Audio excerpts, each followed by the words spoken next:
Hello दोस्तों, welcome to our channel. Indian post office ने फिर से एक नोटिफिकेशन निकाला है कुछ एग्जीक्यूटिव रिक्रूटमेंट करने के लिए। लेकिन ये जो नोटिफिकेशन है ये इंडियन पोस्ट के बैंकिंग डिवीजन जो है इंडियन पोस्ट पेमेंट्स बैंक उसी ने रिलीज़ किया है। अब ये जो वैकेंसी है ये पहले की जो वैकेंसी थी जीडीएस की वैकेंसी उससे अलग है। अब वाला जो वैकेंसी है इसमें ग्रेजुएट कैंडिडेट चाहिए और इसकी सैलरी भी डिफरेंट है, काफ़ी हाई है। इस ओपनिंग के बारे में पूरी जानकारी आपको बताएंगे, लेकिन उससे पहले बता दूं, गवर्नमेंट जॉब से रिलेटेड कोई भी नोटिफिकेशन हो, कोई भी जानकारी हो, सबसे पहले आपको हमारे चैनल पे ही मिलेगा। तो इसीलिए अगर आपने अभी तक सब्सक्राइब नहीं किया है तो सब्सक्राइब कर लो। सब्सक्राइब करने के लिए जो वीडियो आप अभी देख रहे हो उसमें सब्सक्राइब बटन दिख रहा होगा, उसमें आपको बस प्रेस करना है और ऑल जो आपको ऑप्शन दिखेगा, ऑल नोटिफिकेशन बेल आइकन दिख रहा होगा, उसमें क्लिक कर देना है। बस हो गया आप सब्सक्राइब। और अभी से लेके जब भी हम वीडियो अपलोड करेंगे सबसे पहले नोटिफिकेशन आपको ही मिलेगा। तो चलिए जानते हैं पूरा डिटेल्स इस ओपनिंग के बारे में। देखो, जो डेट है, एप्लीकेशन डेट है, मतलब registration date, online registration, edit, modification, सारा कुछ आपको 11 अक्टूबर से 31 अक्टूबर के बीच में कर लेना है। लास्ट डेट फाइनल सबमिशन का डेट है 31 अक्टूबर। उस दिन पेमेंट भी लास्ट, मतलब वही डेट है जिसके अंदर आपको पेमेंट करके सब कर देना है।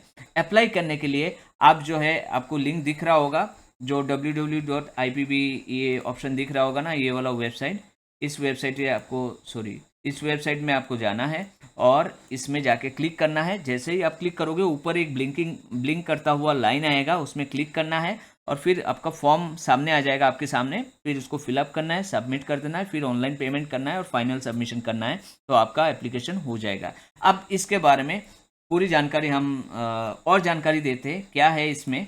देखो, ये तो हमने जान लिया डेट और ये पोजीशन। पोस्ट कितने हैं? एग्जीक्यूटिव डेजिग्नेशन एग्जीक्यूटिव लेवल की है, एग्जीक्यूटिव है। पोस्ट है 344 पोस्ट, 344 पोस्ट है। बाकी सिलेक्शन पूल जो ऑप्शन आपको दिख रहा है उसके बारे में हम लास्ट में डिस्कस करेंगे। प्लेस ऑफ पोस्टिंग कहाँ है? देखो, जब आप फॉर्म फिलअप करोगे तो आपके पास ऑप्शन आएगा, प्रेफरेंस आएगा कि किस किस लोकेशन, किस किस ब्रांचेस के लिए आपका प्रेफरेंस है। फर्स्ट और सेकंड दो प्रेफरेंस आपसे लिया जाएगा।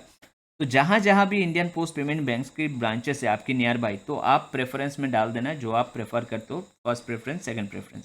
ये जो आप देख रहे हो ये स्टेट वाइज ओपनिंग दिया हुआ है। टोटल जो 344 पोस्ट है इनकी वाइफर्केशन दिया हुआ है, ये स्टेट के हिसाब से वैकेंसी है। ठीक है, अब आते हैं जॉब प्रोफाइल क्या है। ये जो पोजीशन है डेजिग्नेशन एग्जीक्यूटिव है, लेकिन जो काम जो है वो सेल्स का काम करना है।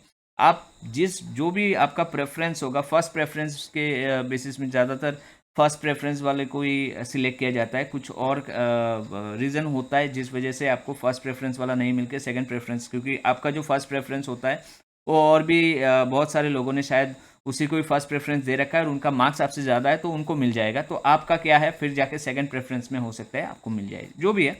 एनीवेज, जो भी ब्रांच आपको मिलेगा वहाँ उस ब्रांच में बैठ के आपको जो बैंक के जो प्रोडक्ट है, जैसे इंश्योरेंस हो गया, एफडी हो गया, फिर आपका आरडी हो गया, ये सारा जो प्रोडक्ट है वो आपको बेचना है। एक मंथली टारगेट होगा, उसे आपको अचीव करना है। तो बेसिकली ये एक सेल्स का जॉब है।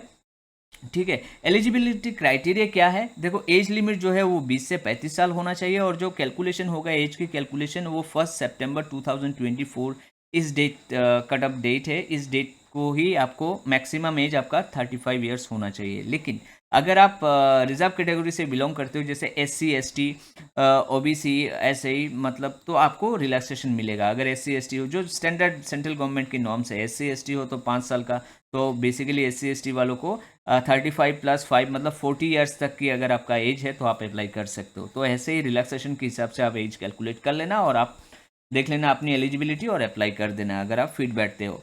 क्वालिफिकेशन में आते हैं। क्वालिफिकेशन जो है आपको सिर्फ ग्रेजुएट चाहिए होता है और मिनिमम क्वालिफिकेशन ग्रेजुएट है। आप चाहे डिस्टेंस से करो, आप किसी भी स्ट्रीम से करो, कोई प्रॉब्लम नहीं है, बस ग्रेजुएट होना चाहिए। देखो, रेगुलर, डिस्टेंस ये सब लिखा हुआ है तो कोई प्रॉब्लम नहीं है। इसमें एक दिया हुआ है ऑप्शन, मिनिमम एक्सपीरियंस भी चाहिए होगा, minimum 2 years of experience as a GDS।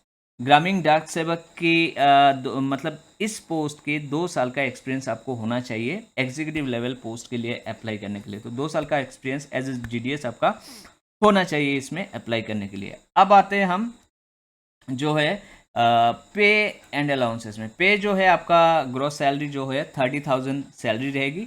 ये आप देख पा रहे हो आपके सामने, ये 30,000 वाला ऑप्शन दिख रहा है।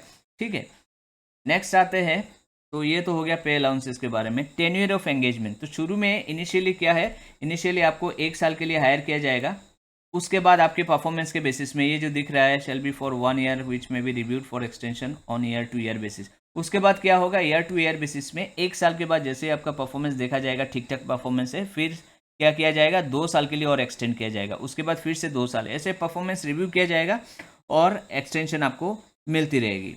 ठीक है, अब आते हैं नेक्स्ट, सिलेक्शन प्रोसीजर क्या है। सिलेक्शन प्योरली जो है वो है आपका मार्क्स के बेसिस में, परसेंटेज, मतलब ग्रेजुएशन में आपकी कितनी परसेंटेज रही है उसके बेसिस में आपका सिलेक्शन होगा। Selection will be made on the basis of percentage marks obtained in graduation. However, ये एक पॉइंट ध्यान देने वाली है, the bank reserves the right to conduct online test. ये भी हो सकता है कि ज़रूरत पड़े तो ऑनलाइन टेस्ट भी कंडक्ट करा सकती है, लेकिन एज ऑफ नाउ आप ये मान के चलो कि सिलेक्शन जो होगा वो आपके मार्क्स परसेंटेज के बेसिस, जो भी आपने ग्रेजुएशन में स्कोर किया उस परसेंटेज के बेसिस पे आपका सिलेक्शन होगा। इसलिए ज़्यादा मार्क्स है, परसेंटेज हायर है तो हायर चांसेस है।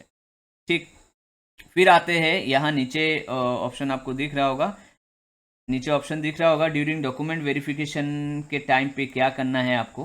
देखो, during document verification candidates will have to furnish, अगर सिलेक्शन लिस्ट में आपका नाम आ गया उसके बाद क्या करना है, उसके बाद आपको ये सारा जो है, ये जो दिख रहा है ना, no objection certificate from his controlling officer, जो आपके कंट्रोलिंग ऑफिसर है, मतलब आप अगर जीडीएस के पोस्ट पे हो, क्योंकि 2 साल का एक्सपीरियंस चाहिए ना, तो कोई एग्जिस्टिंग बंदा जो है, या आप हो सकता है जीडीएस पोस्ट में आप अभी कर रहे हो काम, तो आपको आपका जो कंट्रोलिंग ऑफिसर है उनसे एनओसी लेना पड़ेगा। Statement giving details of major minor penalties, अगर आपके ऊपर कोई पेनल्टीज लगा हुआ है ऑफिस की तरफ से तो वो सारा आपको मेंशन करना होगा। ठीक है, ये हो गया if any during last 5 years, last 5 years में कोई अगर पेनल्टी है, चाहे पोस्ट ऑफिस की तरफ से हो या चाहे बाहर कहीं भी आपने काम किया हो, तो वहाँ अगर पेनल्टी है तो आपको ये सारा कुछ मेंशन करना है। ठीक है,